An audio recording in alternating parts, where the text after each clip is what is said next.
Well, I'd encourage people to read a lot of books. Basically, try to ingest as much information as you can and try to also just develop a good general knowledge. Try to learn a little bit about a lot of things. Once you retire, you don't have that source of income that's coming in, right? So even if you save over a 15-year career, if your spending habits remain the same, eventually that well's going to run dry, right? So unfortunately for us athletes, retirement age is 32, 34 if you're lucky, 37 like myself. What comes next, right? So the question needs to be, what comes next? What can I do? What is my passion? Not where I can create the most value or generate the most revenue, but what is my next passion? When you find that next passion, everything else will make sense. Are we going to have a recession in the United States? As I said on Monday in a talk that I gave at the New York Economic Club, I think we're very close, if not in a recession now. What may be happening is a lot of people are buying in advance of the elevated increases, like lines around Apple stores buying iPhones and all that stuff. But I believe all the uncertainty is really making everyone pause. Welcome back, Wealth Tubers. Today, we're tackling a question on everyone's mind. Are we heading for a U.S. recession? While the signs are mixed, there's no denying the growing concerns. Rising inflation, fluctuating interest rates, and global tensions are all playing their part in shaping the future of the economy. But it's not just about the headlines. Voters and investors alike are starting to feel the effects of economic uncertainty, and that's where things get tricky. In this video, we'll break down what the experts are predicting, the signals you should be watching, and what all of this means for your financial future. Is a recession truly on the horizon, or are we just navigating a rough patch? Let's dive into the data and insights that could shape the next chapter of the U.S. economy. Let's dive in. The U.S. economy is showing signs of potential recession, raising concerns about global economic stability. Economists and financial experts are weighing in on the likelihood of a recession and its implications for both the U.S. and the global economy.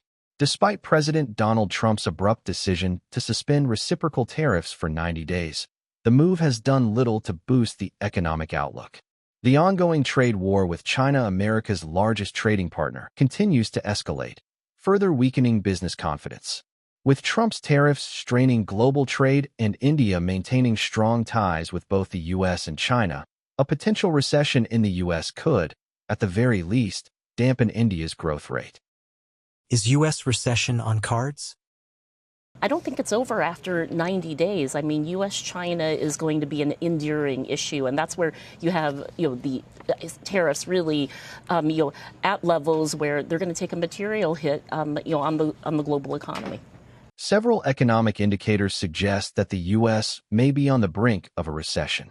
The Conference Board's leading economic index has declined in 15 of the past 18 months, indicating a significant slowdown in growth. A recent Reuters poll of economists puts the likelihood of a U.S. recession within the next year at 45%, the highest since December 2023.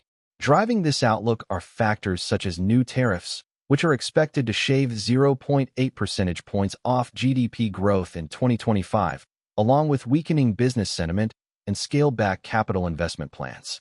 Some analysts have placed the odds of a recession at 40% by the end of 2025, citing tariffs and tight credit standards as key issues. Others have warned of the increasing risk of policy mistakes reminiscent of the 2008 financial crisis. One prominent hedge fund founder has stated that the U.S. is very close to a recession, warning that mishandling tariffs could lead to more severe economic consequences. How many recessions U.S. has seen since 2000? Donald Trump is firm his tariffs will not cause a recession. I don't see it at all. But business and political leaders are not so sure. There's an irrational man who's at the head of the world's largest economy, and he's willing, I guess, to sink the entire globe into a recession. It's a self-made recession by one person. The U.S. has experienced several recessions since 2000. The dot-com recession in 2001 lasted 8 months, with a peak unemployment rate of 5.7%. The Great Recession, which began in December 2007 and lasted 18 months, saw a significant contraction in GDP of 4% and unemployment peaking at 10%.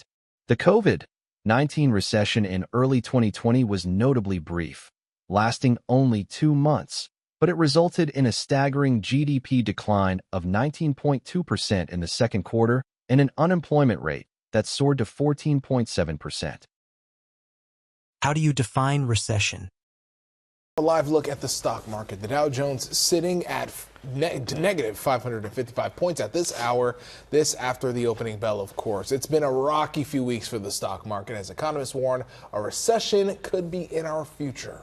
According to one widely accepted definition, a recession is a significant decline in economic activity spread across the economy, lasting more than a few months, judged on depth, diffusion, and duration. A recession in the U.S. can have far-reaching effects on the global economy, particularly when it coincides with other systemic financial shocks or external events such as a pandemic. Historical data indicates that the 2001 U.S. recession did not lead to a global downturn, as world GDP still managed to grow by 2.5%, despite a slowdown in trade. In contrast, the 2007 to 2009 financial crisis triggered the first global contraction since World War II, with world GDP shrinking by about 1.3% in 2009. The COVID-19 pandemic caused an even sharper decline, with global GDP falling roughly 3%, the steepest drop since 1945. The deep interconnection of global markets means that U.S. recessions can reduce demand for imports, impacting countries that depend on American trade. However, the severity of these effects depends on the nature of the recession and the resilience of other economies. Comparing recessions in U.S., India, and China. Some of the biggest firms on Wall Street are raising their expectations of a recession in the next 12 months. Recessions in India and China differ significantly from those in the U.S. The primary shocks in the U.S. often stem from financial cycles and consumer credit issues, while India faces supply-side shocks and external capital flow challenges. In India, informal employment constitutes a large portion of the workforce, limiting the reach of social security measures during economic downturns. The U.S. typically experiences a sharp rise in unemployment during recessions, but benefits help cushion the financial blow for many workers. In contrast, job losses in India often push workers back into agriculture or informal sectors, exacerbating underemployment rather than simply increasing the unemployment rate. Additionally, while a U.S. recession can tighten global financial conditions, an Indian recession primarily impacts regional trade and commodity demand, with limited financial contagion due to capital controls. As the U.S. economy navigates these uncertain waters, the implications for both domestic and international markets remain a critical area of focus for economists and policymakers alike. In conclusion, the U.S. economy is showing signs of a potential recession, and the global impact could be significant, particularly for countries like India and China that are closely tied to U.S. trade. Factors like rising tariffs, weakening business sentiment, and global trade tensions are contributing to the uncertainty, with economists placing the likelihood of a U.S. recession at 45% within the next year. While the full scope of a potential recession's impact remains uncertain, it's clear that both domestic and international markets will be closely affected, making it crucial for businesses, investors, and policymakers to monitor these economic signals closely.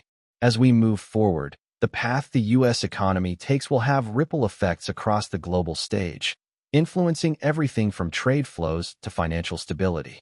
As the situation evolves, it will be essential to stay informed about the key economic indicators and shifts in policy. Whether the U.S. can steer clear of a full-blown recession or if it's a matter of when, businesses and economies around the world will need to adjust accordingly.